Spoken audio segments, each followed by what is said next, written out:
tardes, muchas gracias por acompañarnos en el día de hoy nuevamente y con otro capítulo de Más Mentes Asesinas.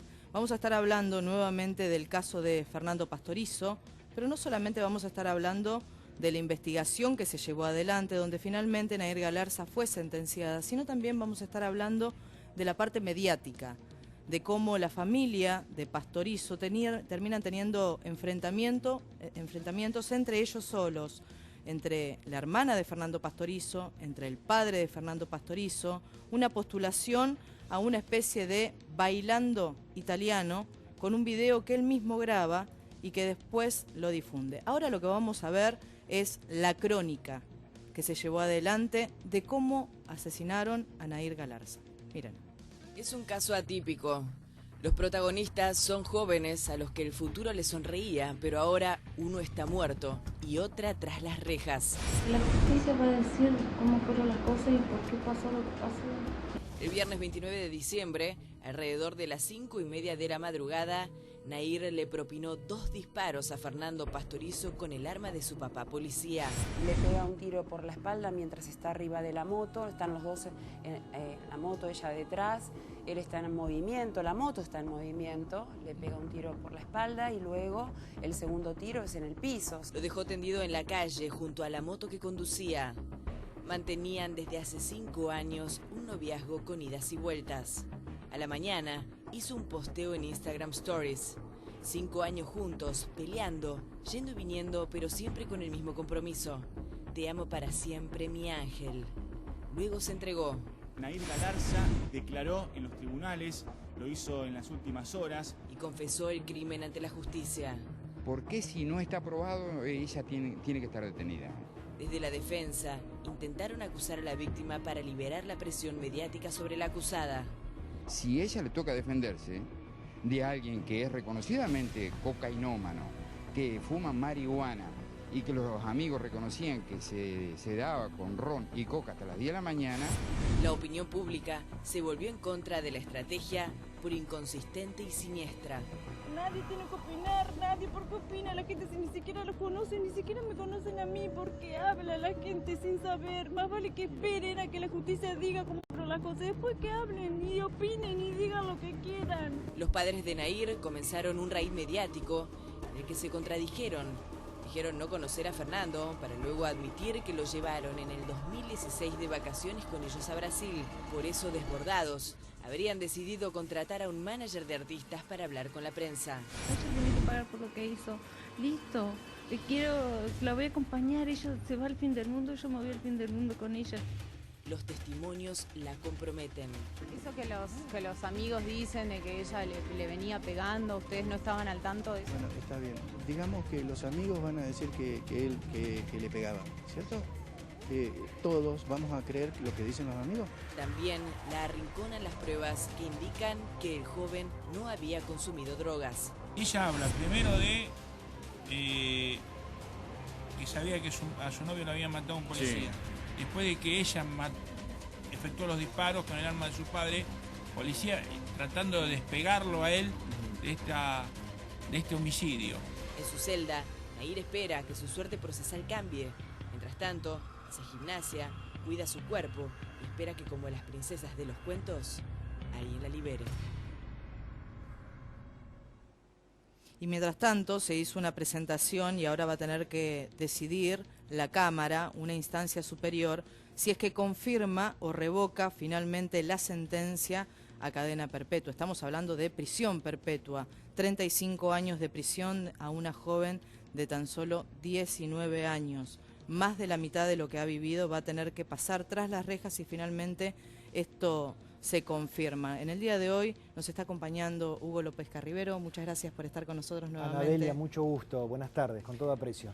Y la verdad es que es un caso que obviamente sigue resonando, no solamente decíamos por la investigación que se llevó adelante, por lo impactante de lo que ocurrió en Gualeguaychú, sino también por la parte mediática. Sí. Hay una parte mediática donde no se terminó de confirmar en el juicio oral y público, se habla de violencia de género, algo que se terminó descartando totalmente, pero podría haber sido esto, violencia de género, ¿una táctica de la defensa? Sí, La defensa fue por ese lado. Fue por ese lado y entiendo yo que en un primer momento convocó a los medios como una ayuda, como una circunstancia que haya podido posibilitar reforzar esa hipótesis. Ahora, curiosamente, como lo adelantaba el informe, esa circunstancia salió al revés, porque la opinión pública se puso en contra de esa estrategia llevada adelante por la defensa ante los medios. Hagamos una hipótesis. Supongamos que Nair Galarza sufría violencia de género, Sí. que era una chica que se encontraba amenazada en su relación y que no tenía otra alternativa de poder despegarse de esta relación que reaccionando también ella de manera violenta. Obviamente esto es el extremo, estamos hablando de un asesinato. Pero ¿podría haberla beneficiado si es que esto se comprobaba? Yo creo que en el escenario de los hechos, si el hecho se hubiese producido de la misma forma en que se produjo, es decir, con la joven, con Nair, ¿no? Sí. Ubicada en la parte de atrás de la motocicleta, avanzando juntos, con un disparo primero por la espalda y otro para rematarlo una vez que Fernando estaba en el piso. Con ese escenario, yo creo que la circunstancia de la violencia de género poco tendría que ver. Es decir, no hubiese generado una variación en cuanto a la sentencia condenatoria. Diferente hubiese sido, Anabelia, si la situación procesal o la situación del crimen se hubiera generado en el medio de una pelea. Estamos hablando de una discusión que va subiendo de tono y que se termina poniendo violenta la situación, estoy hablando, y ella reacciona, se defiende. Se defiende. Esa situación de violencia de género podría haber mutado y transmutado en una legítima defensa, eventualmente, de Nair Galarza ante Fernando Pastorizo. Ahora, esa situación no ocurrió. Es decir, el crimen tuvo otro escenario y otra mecánica de los hechos que, aún existiendo la violencia de género, yo veo poco probable que hubiese existido un eximente de responsabilidad en función al crimen protagonizado por Nair. Ahora se hizo una presentación, o sea, como para que ustedes se entiendan y ustedes comprendan, se hizo una presentación en una instancia superior y va a tener un tiempo para poder confirmar o no esta sentencia que se llevó adelante en el juicio oral y público. ¿Cuáles son las posibilidades de que revoquen esta sentencia? Voy a dar mi opinión personal. Anabelia, yo tuve la oportunidad de leer la sentencia del Tribunal Oral donde se la condena a la joven a la pena de prisión perpetua. Aparenta ser una sentencia muy prolija. Ha descrito el hecho correctamente, ha encadenado el hecho con la materialidad del acto en cabeza de Nair, única responsable, única sospechosa, única condenada, y sustanció, relacionó los elementos de prueba de una manera muy correcta. Por eso digo que es una sentencia muy prolija. Es una sentencia redactada de modo, tiempo y lugar. Justificó debidamente de qué manera, cuándo y dónde se produjo el crimen. De modo tal que esta circunstancia hace pensar que el éxito de la defensa en la Cámara de Casación es más reducido. ¿Qué posibilidades tiene la defensa de revertir esta situación en un tribunal superior, en este caso en el Tribunal de Alzada de la provincia de Entre Ríos? ¿Cuánto tiempo tienen para resolver, Carribero? Se toman habitualmente 90 días.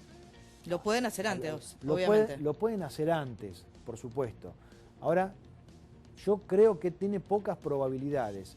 La defensa en juicio está garantizada, por supuesto, porque la doble instancia, en este caso, debe ser un elemento de garantía constitucional, ¿no? Ahí te detengo. Sí. Decías, ¿dónde, cuándo y dónde? ¿Y cómo? Y cómo, Sí, perdón. sí, Todo correcto. eso, Así. todo eso está en este informe, miren.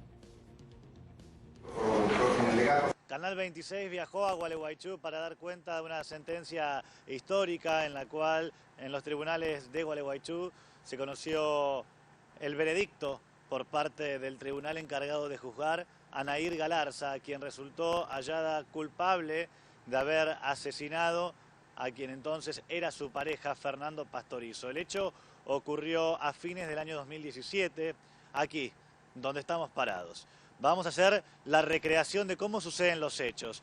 Esta pareja venía a bordo de una motocicleta, Fernando manejaba, Nair iba ubicada en la parte de atrás.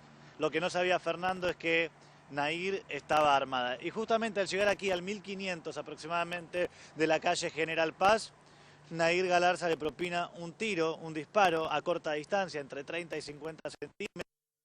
Ese primer disparo entra por la espalda, sale por el pecho y termina a unos 50 metros más adelante en la vivienda que ven ustedes en la esquina y a la cual vamos a ir enseguida para poder mostrarles que todavía se pueden observar las consecuencias de ese homicidio. Pero no fue el único disparo.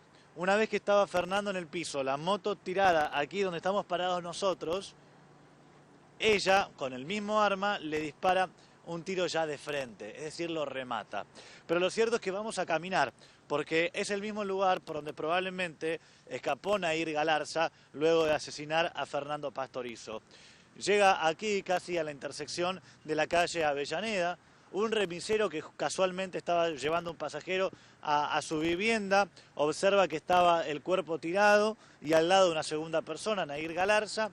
Entonces lo que hace él es llevar al pasajero y cuando vuelve aquí ya observa que la segunda persona no estaba. Nair Galarza se había dado a la fuga. Y aquí ya estamos llegando a la casa donde hoy, casi 8 meses después del hecho, se observan las consecuencias de aquel disparo que, como encontró el tribunal, hirió de muerte a Fernando. Aquí está el impacto. Cuando llegaron los peritos todavía, aquí incrustado en la pared, se encontraba el plomo del proyectil. Bueno, finalmente lo que pudieron determinar los investigadores y luego probar la justicia es cómo fue la mecánica del hecho. Esto que describíamos recién. El ataque de Nair Galarza, que inclusive intenta sacar de entre la tierra uno de los proyectiles y asimismo retira el arma y luego la lleva a su propiedad. Bueno, esta es la situación. Aquí una comunidad de Gualeguaychú absolutamente consternada.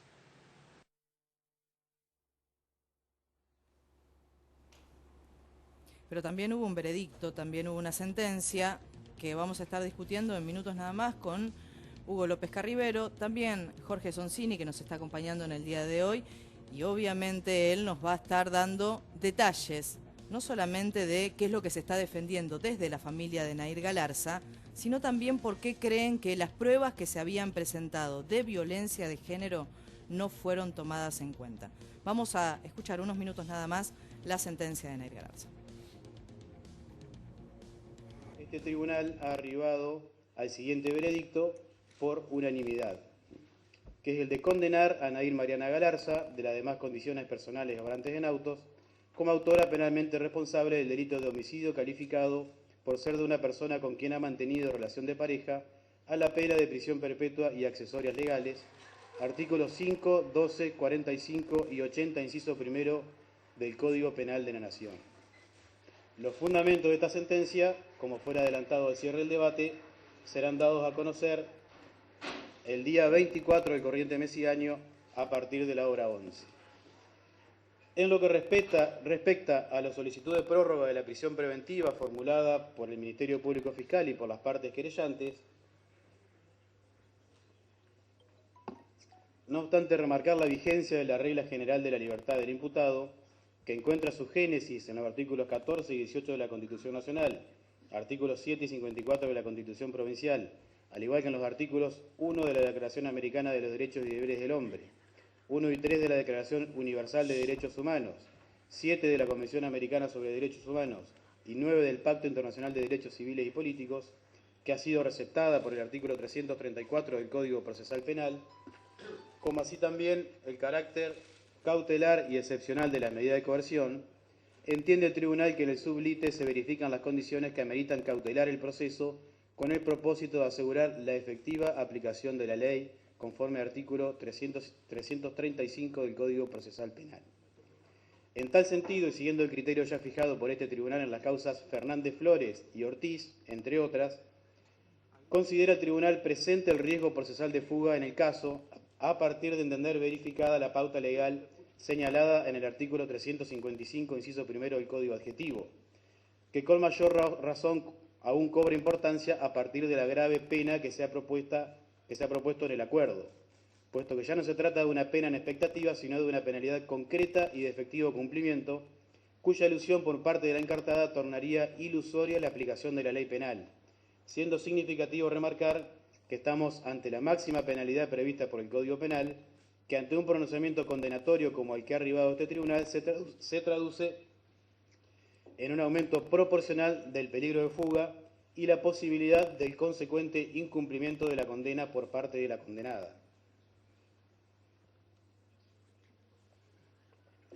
No logrando advertir que otra medida menos restrictiva de la libertad permita neutralizar con igual eficacia el riesgo procesal constatado, respetándose de ese modo los principios de proporcionalidad, subsidiariedad y necesidad de la medida de coerción procesal. De manera tal que consideramos corresponde la prórroga de la prisión preventiva que actualmente cursa la imputada hasta tanto la sentencia quede firme, o bien, eventualmente, la Cámara de Casación Penal adopte alguna resolución diversa a la aquí decidida, medida que continuará cumpliéndose en la Comisaría del Menor y la Mujer local, teniendo en consideración la imposibilidad de ser alojada en la Unidad Penal número 9 local, ante la carencia del lugar que fuera informada a este tribunal por el director del Servicio Penitenciario Provincial. Por lo tanto, con respecto a la petición de prórroga de la prisión preventiva, el tribunal resuelve prorrogar la prisión preventiva que actualmente cursa la imputada Nadir Mariana Galarza, hasta tanto la sentencia que aquí se dicta adquiera firmeza, o bien, eventualmente, hasta tanto la Cámara de Casación Penal adopte alguna resolución diferente al respecto, medida que continuará cumpliéndose en la Comisaría del Menor y la Mujer local, artículos 335, 353, 355 y concordantes del Código Procesal Penal. Esas son las decisiones que ha adoptado el tribunal. Si hay alguna consulta de las partes. Bien, entonces damos por concluido el acto y la audiencia que tenga. Bueno, escuchaban la sentencia y quien nos acompaña es Jorge Soncini, es manager, y nos va a tratar de explicar algunas medidas, algunas presentaciones, quizás un poco discutidas, permíteme que lo diga de esta manera, porque no fueron tomadas en cuenta en el tribunal. Ustedes, me parece importante que me puedas explicar, por ejemplo, Jorge, cómo fundamentaron la violencia de género que sufrió Nadir Galarza. Hubo presentaciones porque hubo psicólogas que trabajaron, se presentaron peritajes, y vos dijiste que todo este material que se llevó adelante no fue tomado en cuenta. En ningún momento lo tuvieron en cuenta para la sentencia ni para la situación en el contexto. Desde lo personal creo que desde el primer momento sabíamos que la condena estaba predeterminada. El primer día que llegué yo a Gualeguaychú no solamente vi el linchamiento social y público, sino que vi que todo el proceso de la presentación en los medios del fiscal determinaba que de ninguna manera se iba a estudiar la violencia de género. Es decir, hoy lo que sabemos es que este tribunal fue a mano de lo que era la justicia hace 100 años, cuando los estados chacareros, ante cualquier circunstancia, encarcelaban a la mujer y después veíamos qué hacíamos, y a contramano de lo que son las nuevas doctrinas que tienen que ver con lo que es la violencia de género. Es como todo, ¿no? Hay un gran cambio, tratamos de evolucionar, pero es como si vos decís voy mañana a un casamiento igualitario de dos personas del mismo sexo, sí, y en realidad no lo decís de esa manera, sino decís voy al matrimonio de dos tipos que no sé para qué lo están haciendo. Es decir, evolucionás desde lo legal, pero después en el día a día no lo determinás. Ahí te hago un punto. Lo que decías de las pruebas no son solamente testimoniales, sino que son 500 hojas con 6.200 documentos. Y para hacértela muy fácil a vos y a la gente, sí, te voy a determinar que uno de los elementos, por ejemplo, que se tomó para analizar la posibilidad de que eran pareja, es un chat de ambos, porque pensá que acá lo que hablaron mucho son los teléfonos. Ahora lo vamos a escuchar como para que la gente lo pueda entender. Donde Fernando le dice, en noviembre del 2017, sí, hace un año que me dejaste y todavía te amo. Pensá vos que si se toma en cuenta ese chat, ¿por qué no se toma en cuenta el chat donde él le dice venís o te vas a comer a todo el puto mundo, venís o zorra, o siempre te comportás de la misma manera, o todos los estados de exaltación y violencia y hostigamiento que se vieron en esas 500 fojas. Es decir, hubo una arbitrariedad, se tomaban de un lado ciertas cuestiones que en el paralelismo del otro no se tomaron. No era absoluto, digamos. No, por eso, era parcial. Parcial. Desde el primer día, que te digo, antes del proceso de inicio del juicio, durante el juicio, y pensá que recién escuchábamos ahí al juez de Erudi, sí, a ese tribunal, hablando de los riesgos procesales de fuga. Y vos pensá, si en un caso donde una persona se presenta, sí, colabora, se incrimina, entrega el arma, entrega las claves y les resuelve el caso, hay riesgo de fuga, imagínate para los otros casos, como el caso de Micaela, donde le dieron domiciliaria al caso de Wagner, en el caso del asesinato, el femicidio. Entonces, desde el primer momento hasta el último se habló de la posibilidad del riesgo procesal de fuga. Y fíjate vos que en uno de los pedidos de la domiciliaria, un tribunal de Gualeguay, integrado entre ellos por la jueza María Angélica Pivas, que pertenece a una asociación de mujeres, que aclara, que inclusive primero hay que creerle a la mujer y después vemos, terminó diciendo que no le daba la libertad, o sea, o por lo menos morigerarla desde el punto de vista domiciliaria. ¿Por qué? Todavía no se había determinado si era asesina, pero como pudo, fíjate vos, una jueza de la nación, como pudo haber asesinado a alguien cercano. Eso fue antes de la sentencia. Claro, podría salir y asesinar a los testigos. O sea, no era asesina y ya era asesina serial. Es decir, hubo un nivel de arbitrariedades y de vergüenzas vistas desde todos los organismos internacionales, e inclusive por incumplimiento de las convenciones interamericanas de violencia y fundamentalmente de protección de la mujer. Te detengo. ¿Escuchemos los audios? Dale. ¿Te parece que escuchemos los audios para que vos los puedas explicar? Sí. Pero aparte de eso, después tengo una pregunta muy puntual. Quiero saber cómo podría haber influido la violencia de género si no estaban en el medio de una discusión y de una situación violenta. Perfecto. Escuchemos los audios. No tenés cara, me decía a mí. Me decías a mí cuando no tenías todo eso que tuviste y te comés, sos una mentirosa. Me decía a mí que no puedo estar sin sorrear y vos no tenés cara, ¿por qué tipo mentirosa que sos? Encima con vos no se pueden hablar las cosas, no se pueden hablar las cosas, lo único que haces saber es bloquear. ¿Por qué no hablas las cosas como se deben, loco? ¿Por qué? ¿Por qué? Respondime la p*** madre, loco. ¿Tú por qué no te casó con el sábado enferma? Y si decís que no seguís a nadie, ahora los busco, te paso captura para que veas. Así que dejate de romper las pelotas con pelotudeces porque no sigo a nadie, no soy como vos. No soy como vos, no te puedo molestar que yo baje eso cuando vos lo tenés siempre y nunca lo borraste. Y ponés excusas que no lo usás. Ay, lo uso grupo con mis amigas. No me voy a ir a ningún lado, ¿qué parte no entendés, loco? ¿Vas a venir esta noche o te vas a comer a todo el mundo? Vi que estás suponiendo, no me quieres hablar por cosas que vos suponés. Te dije que no voy a hacer nada más. Así que deja de suponer cosas. No, sí pienso porque no lo he hecho nada más y no lo voy a hacer más. Porque ya estoy harto. Es un asco enfermo de vida, soy solo, es un asco de persona. Un asco sos. Está diciendo que lo voy a hacer la semana que viene. O mañana o el sábado. Y no, porque nosotros me tuviste 2 horas ahí que no me dejaba ni siquiera darte un abrazo, nada, para que te escuche y te escuché. Y está bien, y ya hablamos, y ya entendí. Así que no va a volver a pasar. ¿Qué querés que ande aquí? Ay, ¿qué me vas a chupar un huevo? Esa fue la cera. En serio te digo. ¡No te metí! Te estoy diciendo que no me acuerdo, no es seguro que jugué a la Play, vos sos estúpida. Tienes problemas en la cabeza, no te mentí, no te mentí, no te mentí. ¡No te mentí! ¡Fue con mi papá! ¿Qué demuestro si no te he dicho nada? Así que deja de hablar bolazo. Y que estabas conmigo nomás y tenía otro, sos una mentirosa, ¿no? Yo te creía. Escúchame, antes de pedirme a mí que supuestamente sigo a locas que yo me comí, cuando no sigo a ninguna loca porque yo Snapchat no lo uso porque no lo tengo hace como 3 meses y me lo bajé para fijarme solamente eso, cuando vos supuestamente vos no lo borraste y supuestamente no lo usás y te molesta que yo lo tenga cuando vos nunca lo borraste. Y vos encima, Me decís, yo no puedo creer, me decís que yo tengo a esas locas cuando no las tengo, y encima vos tenías a loco que estuviste en Instagram, que me recontra a mí cambiaste, te dije que lo borres, no quisiste, dice que no me quiero imaginar a quién tenía en el chat, así que por favor, dejate de romper las pelotas con pelotudeces, porque son pelotudeces cuando vos, no se puede hablar como vos, porque vos no entendés, ¿cómo me vas a exigir a mí, cómo te vas a enojar con cosas que yo supuestamente hago cuando no las hago, cuando vos haces cosas peores, por Dios, primero fijate en vos, porque no tenés derecho a reclamarme nada cuando vos lo haces. Primero dejarlo de hacer y ahí sí.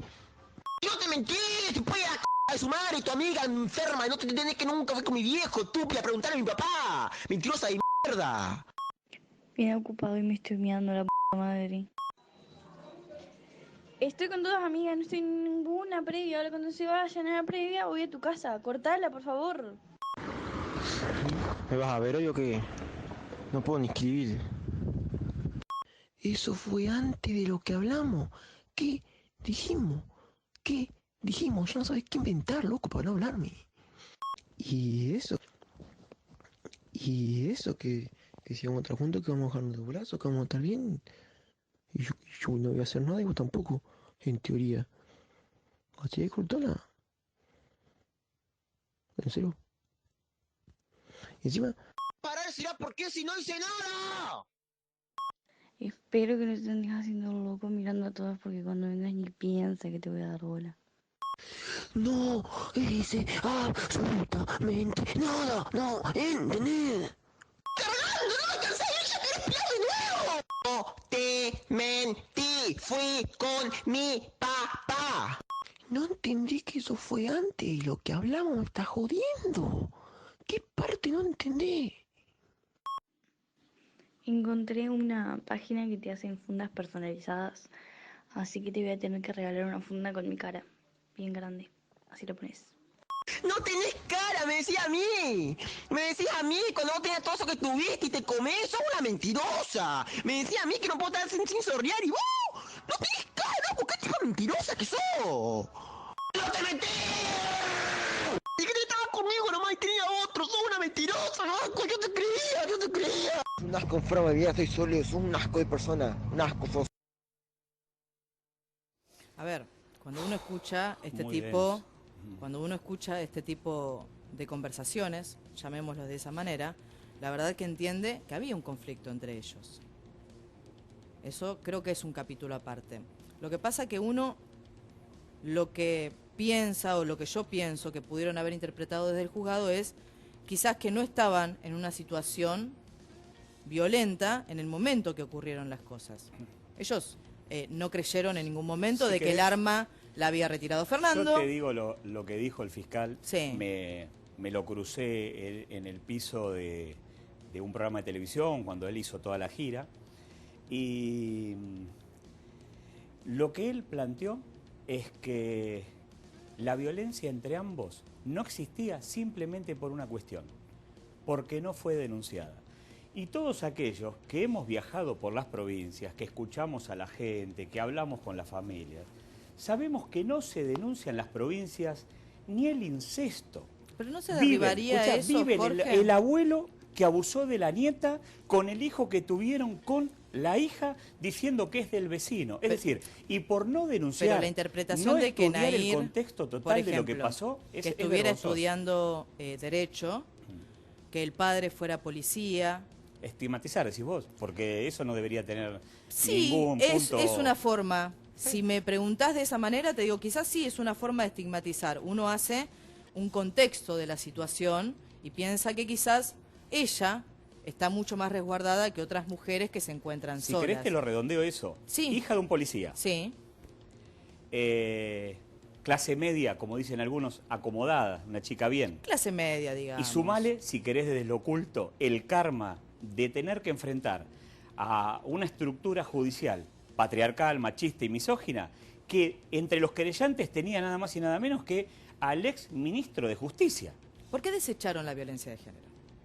¿Por qué no creyeron o por qué nunca la incluyeron en las pruebas? ¿Y en qué cambiaría, por ejemplo, esto, si no ocurrió Cambia el asesinato? No, doctor, en el A ver, sentido de si existen las circunstancias. ¿en qué cambiaría si no sino fue el asesinato de Fernando en el medio de una discusión. Supongamos que ella tenía el arma, que la sacaron, no importa quién la haya sacado, que el arma salió de la casa de Nahir Galarza, porque eso sí se confirmó, obviamente, que era el arma del padre, y que no fue en el medio de una discusión.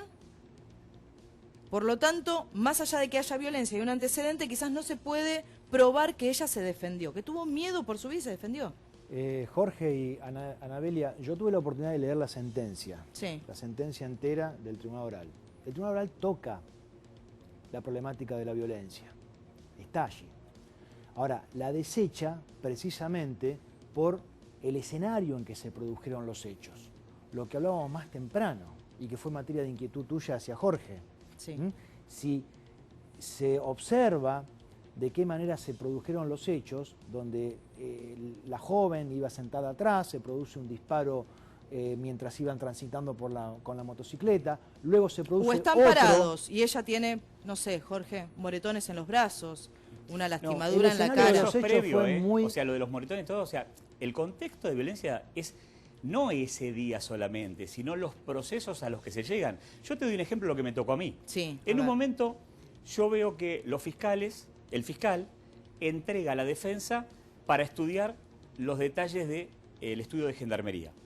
Resulta que cuando te llega el Gmail, llega vacío del chico, el Hotmail llega vacío, el Twitter, no hay comunicación, pero mirá qué mala suerte que tienen. ¿Qué significa todo esto que me estás diciendo? ¿Que ¿Qué borraron significa? pruebas? Arbitrariedad, no tengo ni la menor duda.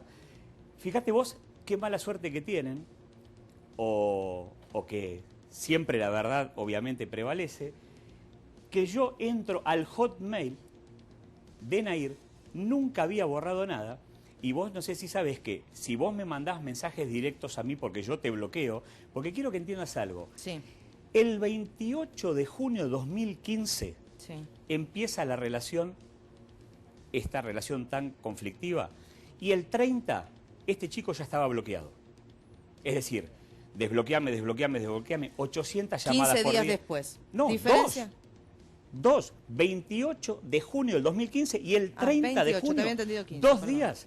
Nunca entendió, dentro de ese concepto de lo que es la dominación, el dominio del hombre sobre la mujer y todo, que había un no. Lo que pasa que Nahir, en las pericias psicológicas, se demuestra que tiene cualidades, diríamos, intelectuales muy importantes, a la edad que tiene, pero emocionalmente está plantada en los 9-10 años y se habla de la posibilidad de abuso sexual, inclusive violencia y violación. Eso Por lo lo habían pronto, al estar presentado- detenida, cuando a mí un día me dice Karina Yavicoli, una de tus colegas, Para aclarar, eso lo había presentado la perito de hay parte, muchas pericias que yo vi, algunas pero que la se perito de parte lo había presentado. Claro, claro. Y no había sido tenido en cuenta tampoco en el tribunal. Tampoco. Eso lo habían denunciado ustedes. Tampoco.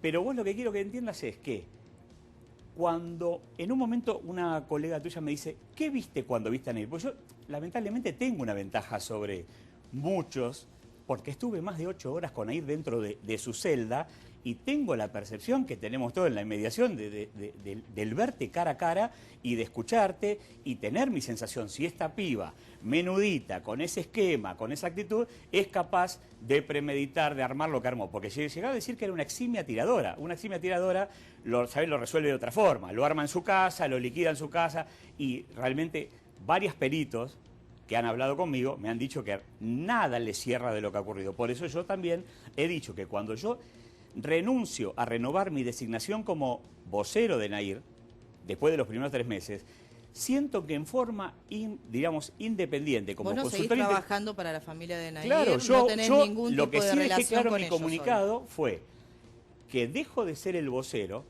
pero no abandono a Nahir, que confío en Nahir, no en su grupo familiar primario, y aclaro que estoy absolutamente convencido que Nahir no jaló el gatillo. Igualmente ese agravante no lo tuvieron en cuenta. O ¿Cuál? sea, que Nahir haya planificado absolutamente todo. Porque Eso decís la alevosía. la Fiscalía había presentado que se tuviera el agravante por alevosía, porque Nahir, creen, había programado absolutamente todo. Había ido a buscar un cargador de un teléfono celular a la casa, siendo que ella ya tenía otro, Si querés había te retirado sumo el algunas arma y cosas. todo Acordate lo que los demás. medios hablaban de que en un momento el teléfono se va 15 minutos y regresa. O sea, fíjate vos hasta lo que se llegó a decir.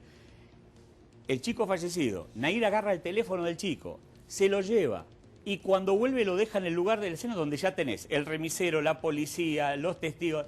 Se han dicho cada barbaridad. Bueno, pero lo que se había dicho, y eso lo había confirmado ella misma, es que había retirado del lugar las vainas servidas. Yo ahí le voy a preguntar a Rivero, ¿por qué retirar las vainas servidas? Habitualmente lo que sucede en un escenario de esa naturaleza es que se ocultan elementos de prueba.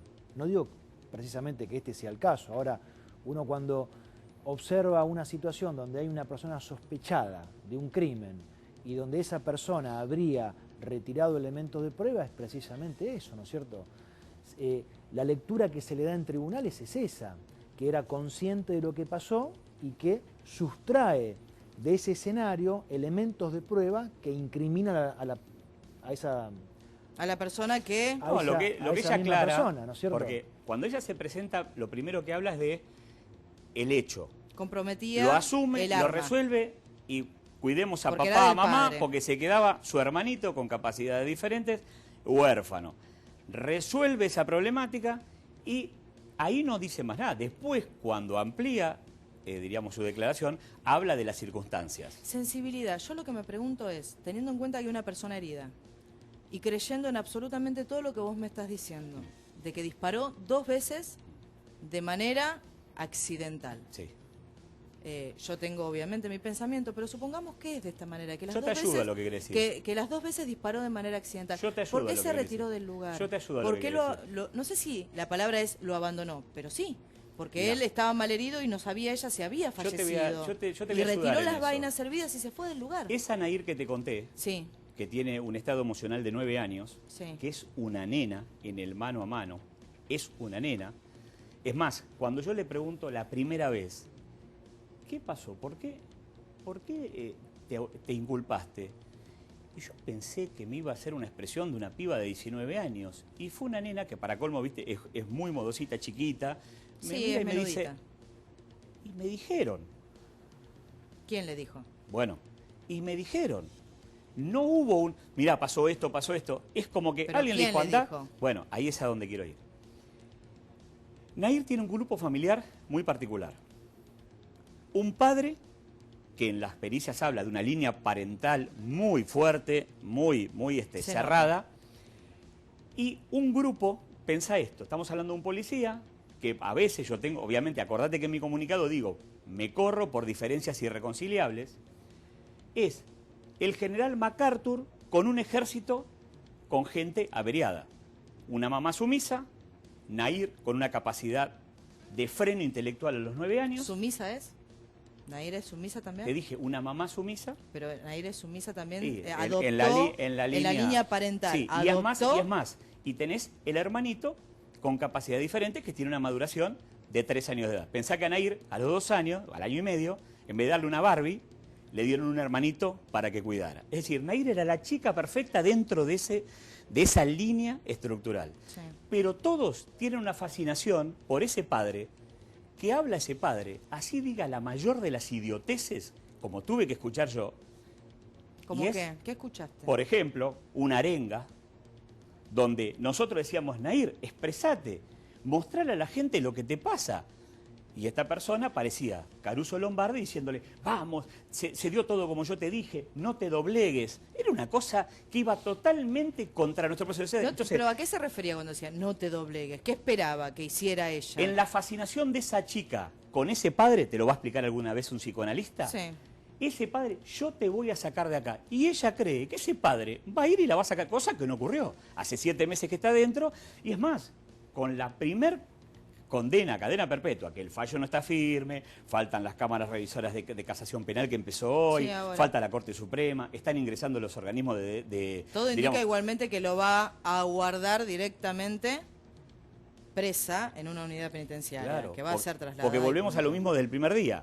Reitero, si una persona que quede para la cuestión psicológica que le llega a aquella persona que comete un delito, si vos colaborás, presentás el arma, le resolvés el caso a la Fiscalía, no entregás las claves, entregás los teléfonos y así todo, dicen que sos un grave peligro y después dicen que todavía no sos un asesino, pero si salís vas a salir a matar a todo Gualeguaychú, lo que no la podían dejar libre es porque le tenían miedo al linchamiento. Vos hablás con el Gaucho Hernández, con Augusto Telias, con Mariano Gavira, decían, si hoy la dejan en libertad o va a domiciliaria, quemamos la comisaría con ella dentro. Ahora, eso lo dijeron, tengo para mí, Jorge y Anabelia, sí, Hugo, que lo dijeron antes del juicio oral, porque...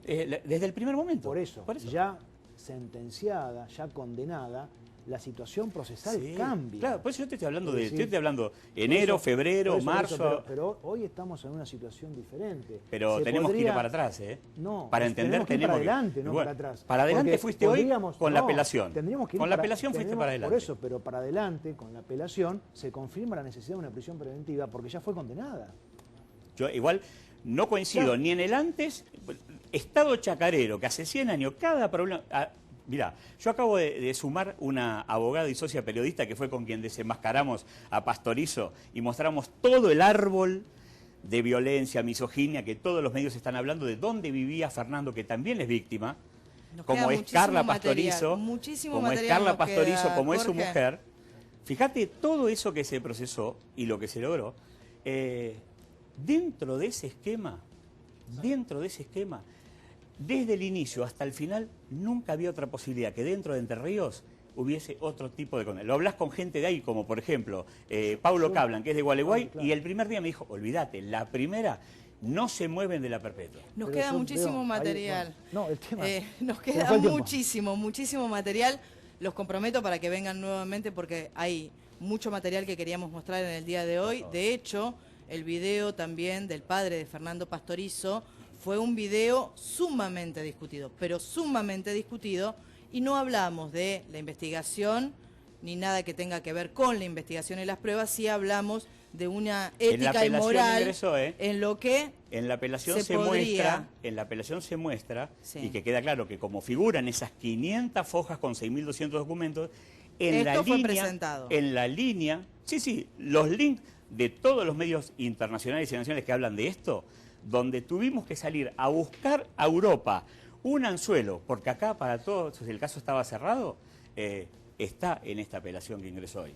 Yo les prometo que vamos a estar nuevamente tratando este tema porque nos quedó muchísimo material que queríamos mostrar en el día de hoy. La verdad que nos quedamos cortos.